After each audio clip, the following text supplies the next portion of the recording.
नमस्कार, आदाब। मैं हूं अनवर चौहान। आप देख रहे हैं खबरिया चैनल। आज दिल्ली की 7 सीटों पर मतदान हो रहा है। 7 सीटों पर घूमना तो मुमकिन नहीं था। अलबत्ता मैंने तय किया कि एक ही सीट पर वक्त दिया जाए, तो सारा वक्त दिया मैंने उत्तर पूर्वी दिल्ली सीट पर, जहां से कांग्रेस के प्रत्याशी हैं कन्हैया कुमार और भाजपा के प्रत्याशी हैं मनोज तिवारी। जो मैंने देखा अब तक, जितने भी हमने एपिसोड बनाए हैं चुनाव को लेकर के, हमने पत्रकारों के बातचीत के आधार पर या सफोलॉजिस्ट जो बोल रहे हैं उसके आधार पर हमने आपको तस्वीर एक पेश करने की कोशिश की थी। लेकिन आज जो मैंने हाल देखा, मैं ये कह नहीं सकता, समझे ना, कि कितने मतों से कौन जीत रहा है। लेकिन जो मैंने देखा है, चुनावी तजुर्बा भी है, 30 साल से पत्रकारिता के पेशे में हूं, जमीन को समझना जानता हूं, मतदाताओं को पहचानता हूं। उस आधार पर जो तस्वीर निकल के सामने आई है, जो मैंने देखा है, वो मैं आपके साथ शेयर करता हूं। सीलमपुर, ये 10 विधानसभा सीटें उत्तर पूर्वी दिल्ली में आती हैं।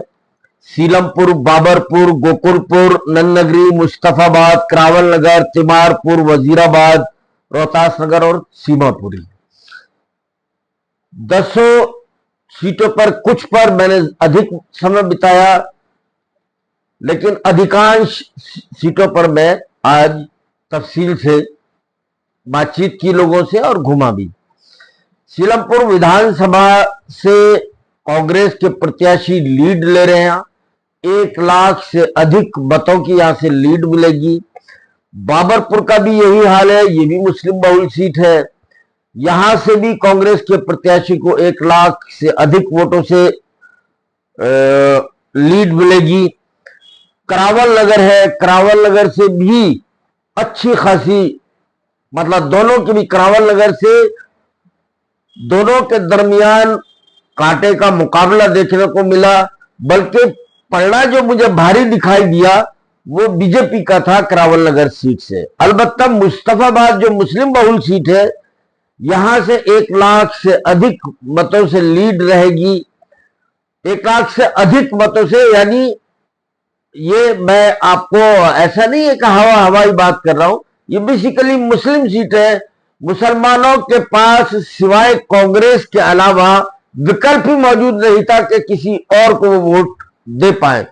तो यानी जो 80%, 85% जो भी मतलब, एक तो बनिस्बत और इलाकों के मैंने ये देखा, जो मुस्लिम पॉकेट थे वहां लोगों के अंदर जोश था और मुसलमान एक परिवर्तन के लिए वोट कर रहे थे। यानी किसी को हराने के लिए वोट कर रहे थे, वो किसी को जिताने के लिए वोट नहीं कर रहे थे। उनका मिशन था भाजपा के कैंडिडेट को हराना। तो इसलिए अधिकांश मैंने देखा, महिलाओं की लंबी लंबी कतारें थी, बूढ़े बुजुर्ग 80-80 साल के, 85-85 साल के लोगों को भी मैंने मतदान की लाइनों में खड़े देखा। तो जज्बा था, जुनून था।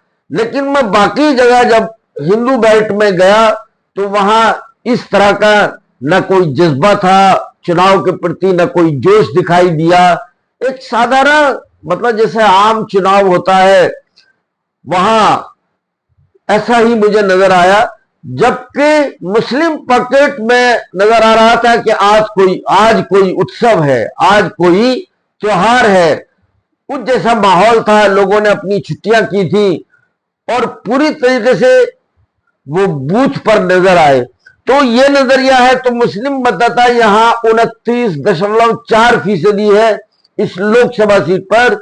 जो दिल्ली की तमाम सीटों से जो 7 सीटें हैं, इस सीट पर सबसे अधिक मुस्लिम मतदाता है। तो ये यदि 30% जो मैंने देखा है, इसमें से इक्का दुक्का की तो मैं बात नहीं करता कि इधर उधर कहीं भटक गया हो। अलबत्ता ऑलमोस्ट 100% के करीब ये सारा पोल जो हुआ है कांग्रेस के लिए पोल हुआ है, एक तरफा हुआ है, और ये लीड होगी कन्हैया कुमार की जेब में। जब वोटों की गिनती होगी तो यहां से शुरुआत होगी। अलबत्ता जो देखने को मिला, जैसे वजीराबाद में पड़ा, मुझे नजर आया भारतीय जनता पार्टी का भारी नजर आया, यहां दबा करके बीजेपी को वोट पड़ रहा था। करावल नगर में भी यही हाल रहा। तिमारपुर में भी अधिकांश वोट मुझे मतलब मनोज तिवारी की तरफ जाते हुए नजर आए। अलबत्ता सीमापुरी और गोकुलपुर और नलनगरी, यहां कांग्रेस का पलड़ा भारी नजर आया। कांग्रेस एज था, यहां कांग्रेस को वोट पड़ रहा था। और रोहतास नगर में और यमुना विहार, सॉरी मैं यमुना विहार इसमें बताना भूल गया, सीटों में थोड़ा सा वो हुआ है। यमुना विहार यानी यमुना विहार के अंदर गोंडा क्षेत्र लगता है। यहां से जो जीते हैं वो यहां से विधायक भी बीजेपी का है, और यहां से मनोज तिवारी लीड लेकर के चलेंगे। रोहतास नगर से मतलब जो है यमुना विहार से लीड लेंगे। गोंडा वगैरह ये सब इसी के इलाके में आता है, और रोहतास नगर में भी मनोज तिवारी को लीड रहेगी। कुल मिला के अगर हम किसी नतीजे पर पहुंचे, पूरा चुनाव का अगर निचोड़ निकालें, तो उसमें पलड़ा हर हाल में कन्हैया कुमार का भारी नजर आता है। साफ मुझे लगता है, हो सकता है मैं गलत भी साबित हूं, ये तो 4 जून को पता लगेगा कि मैं गलत हूं या नहीं हूं, लेकिन मुझे जो लगता है उसमें कन्हैया कुमार का पलड़ा भारी नजर आया।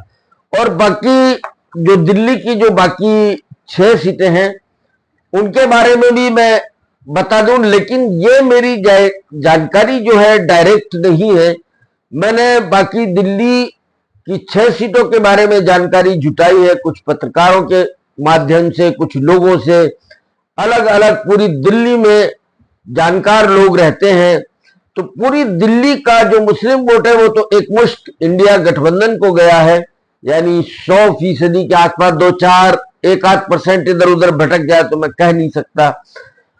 तो कोई भी, लेकिन मुझे आज मैं देख रहा था आज तक की डिबेट, जिसमें सफोलॉजिस्ट है संजय कुमार, जो CSDS जो एक संस्था है जो सर्वे करने का काम करती है, और उसके सर्वे पर काफी भरोसा किया जाता है, क्योंकि उनके सर्वे अभी तक बनिस्बत और कंपनियों के और संस्थाओं के उनके बेहतर नतीजे दिए हैं। उन्होंने बड़े सटीक सर्वे बैठते हैं उनके। तो उनसे जुड़े हैं संजय कुमार, उनको सुन रहा था, बहस सुन रहा था। वहां कुछ संघ के लोग भी बैठे हुए थे, जैसे संगीत रागी जैसे लोग, आशुतोष पत्रकार है, उन्हें भी सुन रहा था, संगीत रागी को भी सुन रहा था, संजय कुमार को भी सुना। संजय कुमार ने एक बात कही और उन्होंने दिल्ली के बारे में नहीं कही।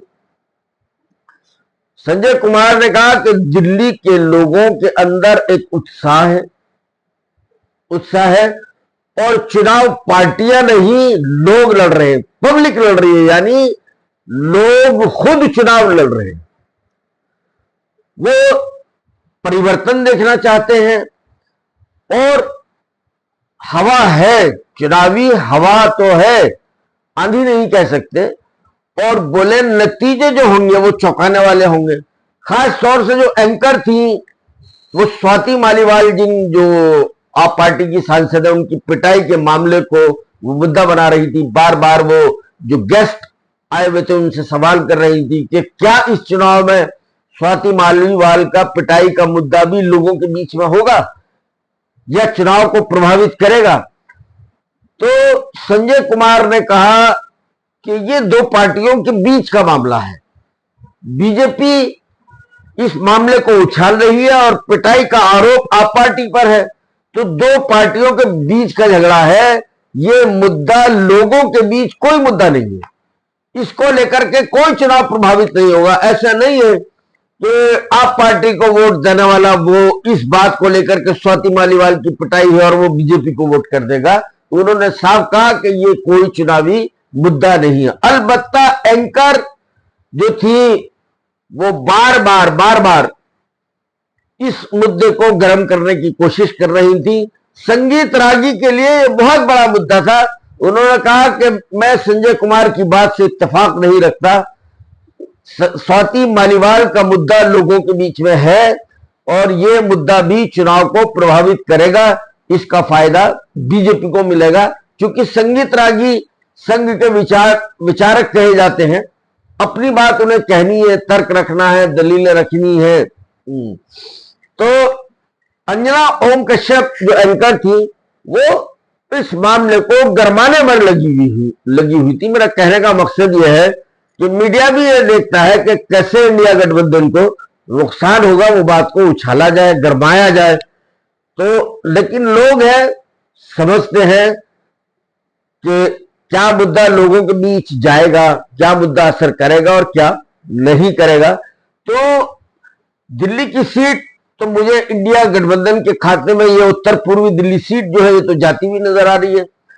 6 सीटों के बारे में मैं कुछ कह नहीं सकता, लेकिन संजय कुमार जो सफोलॉजिस्ट हैं, जिनकी बातचीत को मैं बड़ी गौर से और बड़े ध्यान से सुनता हूं, क्योंकि उनकी बात में कुछ ना कुछ दम जरूर होता है। उनका कहना था कि दिल्ली की 7 सीटों पर कांटे की टक्कर हो रही है। कोई कह नहीं सकता कि इंडिया गठबंधन जीतेगा या भाजपा जीतेगी, ये उनके शब्द हैं।